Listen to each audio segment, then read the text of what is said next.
So can you tell me a little bit about the history of the shopping district that used to be in this area?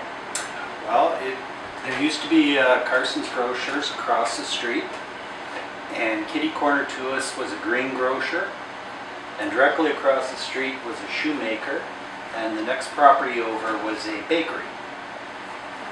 And how long have you been here for? I've been here for 15 years. But the meat market, The meat market was established about 1915. Originally the market was my back room. We used to come in off of 4th, and the new addition was built in the late 20s.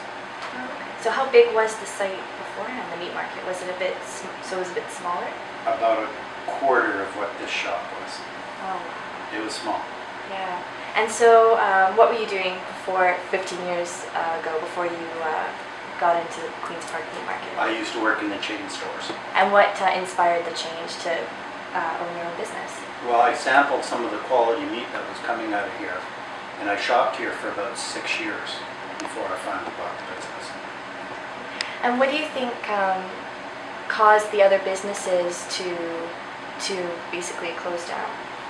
Probably attrition, just competing with the larger stores, buildings getting older, people not wanting to run them anymore. And why do you think the meat market survived? The customers, the customer loyalty, they keep coming. Is that what you've experienced in your 15 years? Absolutely. Yeah, people will ask me how long are you going to be here, and I'll smile and say, it's up to you. That's great. And can you tell me a little bit about your quality of meat and what you sort of look for in your products? The beef is carcass beef. We get sides beef every week. The chicken is fresh from the valley. The pork is from Dawson Creek. It's all as local as can be. High quality. That's great. And your customers, are they mostly from Queen's Park, or do you get them from everywhere? We get them from everywhere. Queen's Park represents probably about a quarter of my customers. The lower mainland we consider locals. The out-of-towners are from places like Kelowna, Kamloops, Sunshine Coast, Gulf Islands. What's the furthest customer you've had come to you? The furthest was New York. Currently, the furthest is Toronto. That's great.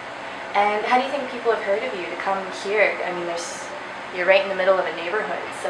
Yeah, word of mouth mostly. Yeah.